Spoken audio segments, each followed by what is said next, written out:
Good morning, everybody.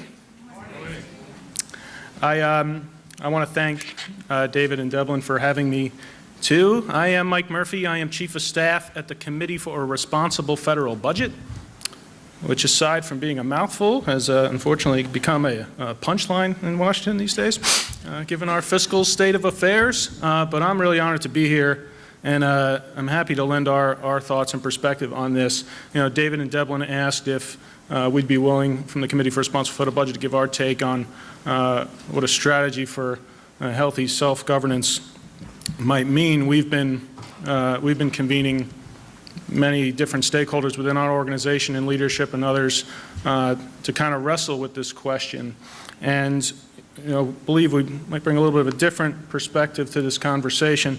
I'll start by saying that we believe that a budget, a nation's budget, should, in theory, in concept, actually represent the broader values of our democracy and what a healthy self-governance system should be. And when I say that, I don't necessarily mean those values from a budget perspective of whether we value big government versus small government, or how we allocate our resources amongst different programs. Obviously, those are value debates and judgment that have been going back to our nation's founding.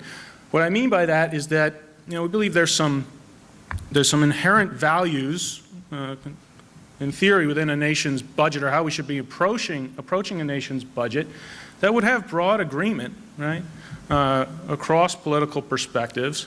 Now, some of those include a nation's budget obviously should promote broad-based prosperity and economic growth, that a nation's budget should promote the value of stewardship, and that we are going to leave the next generation better off than we have found it, that a nation's budget and the way that we approach it should facilitate the coming together of diverse interests and viewpoints and value compromise, that a nation's budget should facilitate bipartisanship in how we go about these decisions, and not bipartisanship for the altruistic sense of kumbaya that people might think that, but for real substantive policy reasons. Bipartisanship is important on issues, including with the budget, for many reasons, one of which is that decisions like this need to be perceived as fair, right?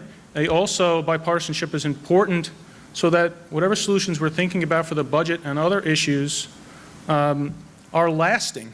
We obviously know that we're ramming through things on partisan votes these days. It just leads to situations where policy solutions that need to be long-lasting are immediately looked at as the possibility of being overturned with the next election. So, okay, obviously we're not living up to those aspirational values right now in our budget for a variety of reasons. One data point that I've been using recently, just on that point of stewardship, I'll leave you with this one. This isn't a budget presentation per se, but this one, just in a couple of years, from a budget perspective, we're going to be spending more on interest on our debt than we spend and support on all sorts of children's programs within the federal budget, just within the next couple of years.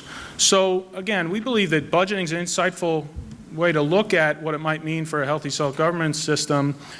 We believe that our budgeting should reflect our values. Obviously, right now, it is struggling to do that, and so we believe, as we've been thinking about this, any approach to healthy self-governance, has to have as part of its goal to flip this narrative and script. We believe a healthy self-governance system will allow for making tough choices on issues like the budget and others, will allow for the coming together of compromise on issues in Washington that will reward progress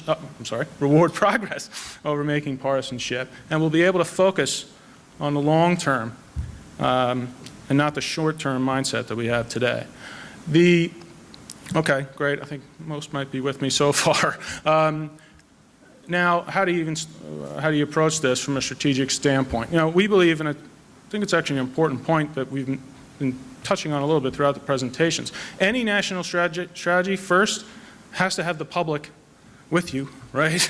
And I think that let's not gloss over the fact, pick your poll you want, the public's ready, right, for this. This is just one. 87% of Americans believe political polarization is threatening to our way of life. This is the meta issue of our time, right? And I think everyone should not gloss over that fact. From a strategic standpoint, the public is with us. We believe that, from thinking about this and how you flip the script from a healthy self-governance system along the lines of what I've been saying is, again, this might be an obvious point, but, we believe any sort of approach on this must have in its mind thinking about what the root causes, obviously, are of these issues we're facing today. Now, someone mentioned before, we're not having a conference where everyone has explored the causes. I'm not going into these as part of the presentation, and this is just our way of kind of been framing some of what the root causes are, obviously, and this is definitely not exhaustive, of what's going on that's led us to this place of excessive partisanship and polarization across, obviously, economic issues, which have been touched on, changes and incentives inherent with our political structures these days that is incentivizing polarization and partisanship. Obviously, numerous social, cultural, and other trends over several decades that are leading us here. The point is that I think any strategy must have in its mind, right, how are you addressing some of the root causes that have got us here? And again, the good news is this strategy is already starting. I think everyone being here today is frankly evident of that. There are numerous groups out there right now that are so many in this room that are attacking various elements or accounting for many of these root causes that are working, and this is just our way of kind of categorizing some of this, but the way we're thinking about it. But there are different groups that are electing officials that are going to be more focused on committing to solving problems in a bipartisan way and compromising, reforming the structures of our electoral election systems in a variety of ways, advancing bipartisan policy on economic solutions that will address some of these issues, and promoting across the board changes in our culture and civic life and civic engagement and civil discourse that'll be incredibly important. Because if we do this, right, what do we want? We all want and can have a vision of a system that can get you there, the vision of a healthy self-governance system. We can have lasting solutions. We can have compromise in Washington again. We can restore trust, return to civility and cooperation in a united country, ready to take on challenges like the budget, but many others. And this is just another, just hit home some of the points I've been making. The public is there. The public is ready. This is just an example of, we have a tool in our organization, we call it the debt fixer, but it's an online interactive tool that allows people to go through tons of pretty wonky policy options on the budget, negotiate and compromise. You can either do it by yourself online, or we do it in groups. I was in Arkansas last week with a group of 250 students going through this. And just as an example, when you go through this, there's huge agreement when people weigh the trade-offs on these are just examples of very specific policies, just our top few in terms of percentage support. But there are spending revenue choices that have broad support when people engage on issues. It's possible. The public is there. And so as I wrap this up a little bit, try to keep us on schedule. I think I'm doing okay so far. What I'll say is that, I try to lay out a little bit of vision how we're thinking about healthy self-governance as you come at it from a budget perspective. The points that we think about is sort of both in terms of framing it around what values are inherent in a healthy governance system, but also recognizing the fact that this strategy, which we're all here to help design and talk about today, it's already happening, right? This is just a list of Bridge Alliance groups, but many others, and I know there's tons off this list of organizations and efforts that are attacking many root causes that are ailing our democracy. So it's here, right? The question upon us is, how do we accelerate and harness that movement? And I would pose just a couple of things in the 1 minute I have left to keep us on track. This is overly simplified, admittedly, but I think that a budding movement is in need of three things, right? Need of new people.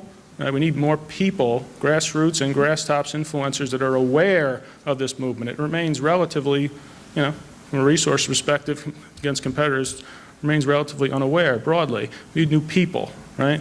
We need money. Right? Well, that's for the nonprofits here, right? We need money, yeah. And new ways of strategic resourcing for these movements, and including in ways, and I know the Bridge Alliance is doing great work in this, of facilitating collaboration through funding models and breakthrough ideas and projects that we can actually get into translatable wins. You know, showing some wins and putting some points on the board is incredibly important in these efforts. And lastly is visibility, right? Visibility, including media visibility and others for broader efforts that are ongoing.